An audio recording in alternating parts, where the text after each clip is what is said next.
હોય તો નિર્મળ મનના ભક્તોની પાસે સબરીનું મન પંપાના જળ જેવું નિર્મળ હતું. ભક્તિની સુવાસ, ત્યાગની ખુમારીને ભેટની ભવ્યતા હોવી જોઈએ. ભગવાન હસ્તિનાપુરમાં કૌરવોના 56 ભોગ ત્યજી અને વિદુરજીની ભાજી ખાવા જાય છે. ભક્ત ઓડાણાએ ખાલી તુલસી પત્ર આપીને ભગવાનને રીઝાવ્યા છે. ગજેન્દ્રએ કમળનું ફૂલ આપીને, મથુરાની સુખિયાએ ફળ આપી દીધું. તો આ ભાવનું ભોગી છે. ભગવાન કહેતા મને ભારે ખમ પંડિતોના હૃદયમાં વસવું ગમતું નથી. મને તો ભલા ભોળા ભક્તોના નિર્મળ હૈયામાં રહેવું ગમે છે. બહુ જ્ઞાનીઓની જોડે ગમતું નથી. અને જ્યારે ભક્તિ કરો ને અને કીર્તન કરો ને ત્યારે ઓટોમેટિક જ્ઞાન તો આવે જ જાય. નરસિંહ મહેતા તો ખાલી ભજન જ કરતા હતા. જ્ઞાનની ચોપડીઓ વાંચવા બેઠા જ આપણે જ્ઞાન કેવું આવ્યું. પાનબાઈ ક્યાં ભણીને ક્યાં જ્ઞાનની ચોપડીઓ વાંચી, પણ એમના જેવું જ્ઞાન ક્યાં કોઈને આવ્યું છે. ભક્તિ કરો ને એટલે જ્ઞાન તો પાછળ આવવાનું છે. બહુ જ્ઞાની થવાની જરૂર નથી. બસ અહીં બેઠી બેઠી હું જ્ઞાનની જ વાતો કરું, જ્ઞાનની જ વાતો કરું તો એ કઈ ઉભા રહેતો. ચાય પીવાના આવે કે અમે ઘેર જઈને ચા પીશું. થોડી વાતો એવી જ હોય કે બસ શીરાની જેમ ઉતરી જાય ને ઘડીએ ઘડીએ ભજન કીર્તન આવે ને તો આનંદ આવે. ઊંઘમાંથી જાગી જાય, કોઈ જોકા ના આવે.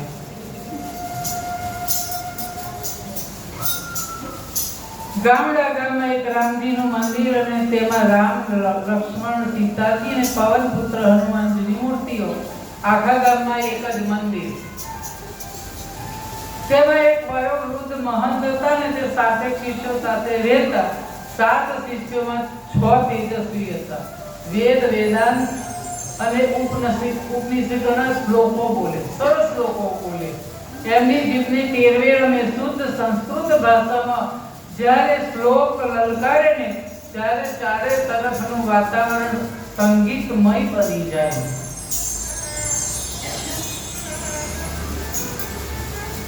ઓ મંગલ ભવન મંગલહારી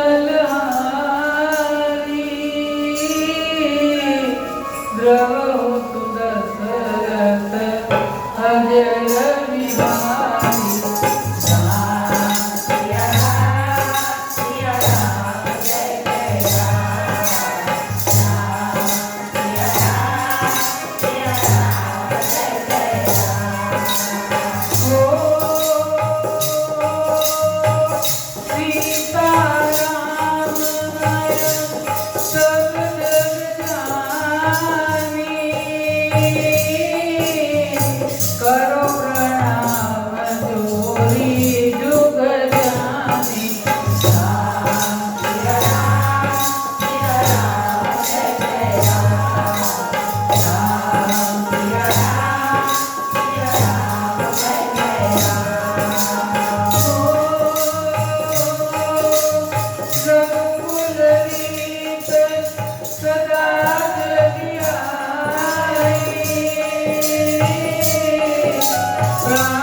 વિદ્વાનતા જોઈ અને 6 શિષ્યોના દિલના પણ સાવ કોરા હતા.